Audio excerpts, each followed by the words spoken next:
O problema de Hisoka não é gostar de lutar. O problema é que quando não existe perigo, ele não sente absolutamente nada.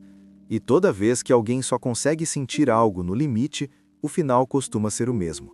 Se você acha que Hisoka é apenas um palhaço psicótico que gosta de violência, então ainda não chegou no ponto mais desconfortável desse personagem. Porque Hisoka não é movido por ódio, não é movido por vingança, não é movido por trauma clássico nem por desejo de poder. Ele é movido por algo muito mais silencioso e muito mais comum do que parece: o vazio. Um vazio tão profundo que a vida normal não provoca reação nenhuma. Conversas não provocam nada, pessoas não provocam nada, rotina não provoca nada. É como se o mundo estivesse sempre no modo silencioso. E quando nada provoca sensação, o prazer deixa de ser escolha, ele vira necessidade. Hisoka não busca vitória, não busca status e não busca dominar ninguém. O que ele busca é intensidade. Ele busca aquele instante específico em que o corpo acorda, o coração acelera, o sangue esquenta e por alguns segundos a existência parece real de novo. O problema é que no começo viver assim parece liberdade, mas toda a vida construída apenas em estímulo termina do mesmo jeito: dependência. A questão não é apenas se Hisoka é perigoso. A verdadeira pergunta é o que acontece quando o prazer vira a única coisa capaz de te fazer sentir vivo.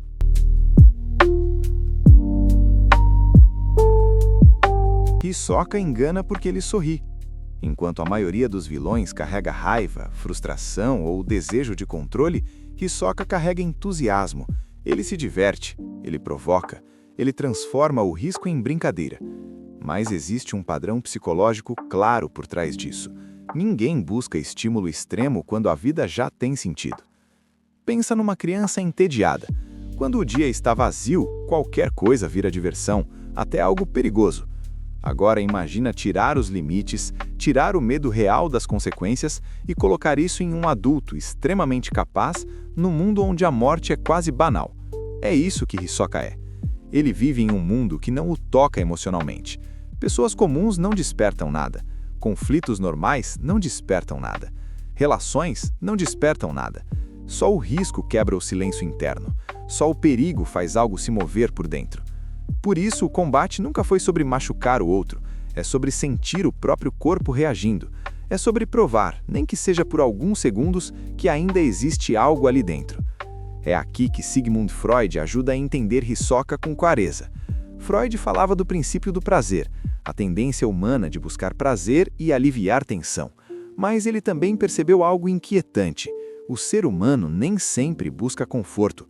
Às vezes ele busca exatamente o contrário, busca tensão máxima. Porque prazer não é descanso, prazer é descarga. Hisoka não quer paz, ele quer impacto. Ele quer aquele pico que atravessa o corpo como um choque elétrico. O problema é que o cérebro se adapta. Aquilo que antes causava impacto, com o tempo vira pouco. E é exatamente assim que o vício começa.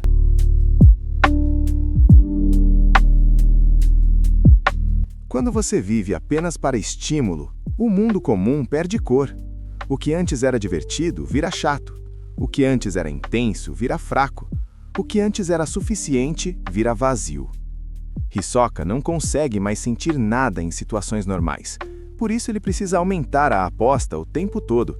Adversários mais fortes, riscos maiores, situações cada vez mais extremas. Isso cria uma armadilha psicológica brutal. Quanto mais você precisa de prazer para se sentir vivo, menos vivo você se sente fora dele. É como alguém que vive de adrenalina e não consegue aproveitar um dia calmo, ou alguém tão viciado em dopamina que não suporta silêncio, tédio ou rotina. O prazer deixa de ser uma experiência, ele vira identidade. E quando o prazer vira identidade, parar não significa descansar, significa aparecer. É aqui que Friedrich Nietzsche entra. Nietzsche alertava sobre o perigo de reduzir a vida à intensidade, ao excesso, ao mais. Quando tudo precisa ser extremo para ter valor, a existência perde profundidade. Você vive alto, mais raso. Sente forte, mas por pouco tempo. Existe em picos, não em continuidade. Hisoka não vive uma vida, ele vive momentos.